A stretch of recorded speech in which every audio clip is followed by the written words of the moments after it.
Hi, I'm Lauren. And I'm Jessica. Hello, fellow Forest classroomers. This is our curriculum design project that we're going to talk to you about. So we decided to do ours on salmon in salmon habitat, and we're going to kind of just walk you through a week by week of what our activities would be. So These up on the screen, which I don't know if you can actually see very well or not, but they'll be posted below on the link. These are our learning objectives and then our classroom activities. And so week by week as we're doing it. So week 1 is our knowledge level. And we want them to be able to describe. So the activity that we're going to do is The discussion of habitat importance and the introduction of watershed dynamics.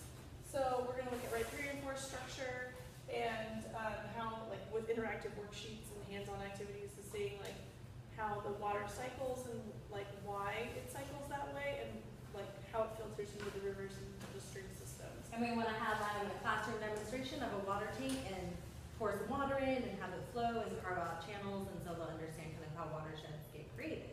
Right, and dependent on what we have in the our in the classroom, what we are able to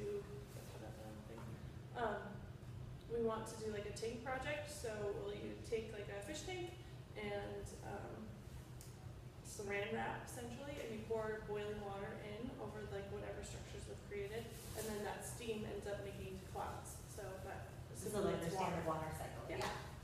So week 2, we're again doing the knowledge level. So describe continued. This week we are going to introduce salmon eggs into the classroom. So it's a program through the Oregon Department of Fish and Wildlife, and you get a tank full of little baby salmon eggs, and then over the next 6 weeks you watch the salmon grow. So that's what will be happening in week 2. And then week 3, excuse me. And then individual students would make a salmon life cycle diagram, which is like a very like rough sketch that I did up on our whiteboard here today.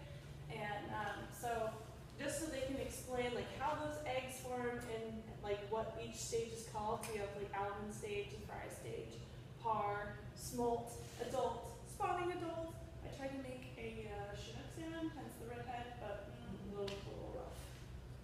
So in week 3, we're working on the comprehension level, and this week we will head out and explore 2 riparian habitats. One that's really intact with beautiful forests and a functioning watershed, as Laura will be showing you.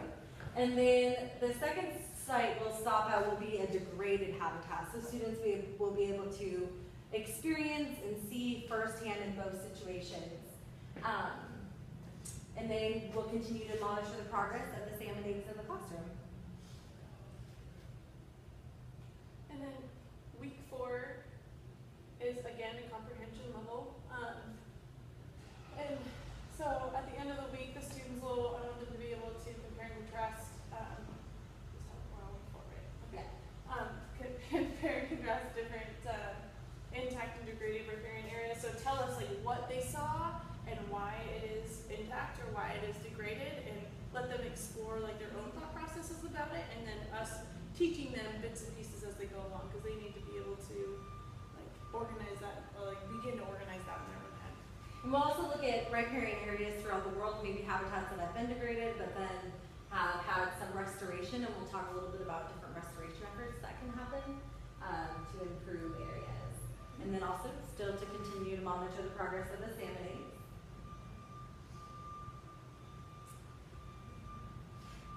Week 5 is our application level, so we want them to apply, examine, and be able to like predict.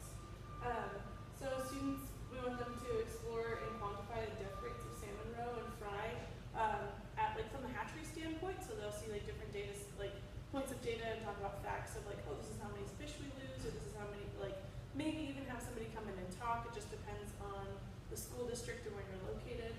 We'll also cover Native Americans' interactions with salmon and how just kind of like humans through time have interacted with them. We want to focus on Native American folklore and then have them kind of come with their own historical creation story of salmon, or just a folk story about salmon kind of in the area and help make that connection.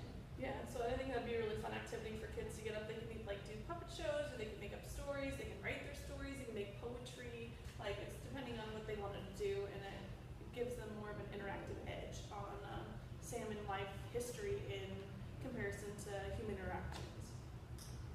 then so week 6, they'll discover, experiment, and show through testing the pH of things that could end up in our water systems. Through different household products, obviously not things that would be super toxic, but things like dish soap or different cleaning solutions that end up in our water systems. like Lysol or even lemon juice. And then week 7, they'll be working on analysis level to arrange, categorize, and compare. And with this one, I am very for, because we're going to look more into like the environmental factors, like categorically and quantitative factors. So even like from temperature, which is a quantitative, or categorical, which is like good or bad, or like lots of trees or no trees, you know, so it's like an A or a B situation. So they can maybe play Excel, like depending on what age we're going to be hopefully teaching middle school. Yeah. So they can like do basic things in the computer programming, especially in the 21st century. But and then just being able to graph that and like make some kind of slight correlation by their predictions. So week 8 will classify different salmon species, kind of look into different salmon are developed differently depending on the run, the habitat that they come from, and then we'll continue to monitor the salmon classroom and record the temperature of the water and salmon loss. Yeah, and even with this, like in week 8, we can talk about how like different, kind of go back and relate to different restoration projects and how like they're used to know, or historically there was salmon and then there was no salmon and now there are, like coming back and like they can relate that to the riparian areas as well as their quantitative analysis. So week 9, students will be planning the release of the salmon fry. By this time they have grown through the stages and they are at the fry stage and ready for release into a stream. So we'll plan and go over procedures and expectations of that field trip. This is the synthesis level to plan, prepare, and organize and explain. Week 10, students will journey to the riparian area and release the salmon that they hatched in the classroom. During this time, there'll be volunteers. We want them to have some experience explaining to the volunteers all about the process that they went through and everything that they've learned so far. Right. And in week 11 and 12, this is the evaluation phase. Phase, yes. So this week, students will prepare a presentation on what they have learned about salmon and riparian habitats. And then week 12, they will give that presentation. So what's really important about this presentation is it can be anything. It can be a song, a dance, a skit, a poster, whatever. We just want them to be able to use a diorama, yeah, all of their creative outlets to show what they've learned and share it with others. Yeah, because at this age, like their cognitive learning process is more like a hands-on, like trying to memorize facts, and so getting them involved and like using their hands and memorizing those facts. And I mean, if they're, you know, just going through this process of making them excited about what they're learning as best to our ability is going to be the main goal. And understanding like we're touching up on like natural history, we're doing mathematics, science, life science. We're talking about fish, we're talking about plants. So there's a lot of things going on in this 12-week period, and we hope to use the outdoors as an inspiration to get people more excited about education in general, like not teaching education, but their schooling. Yeah, about life. Yeah. Thank you so much. Thank you.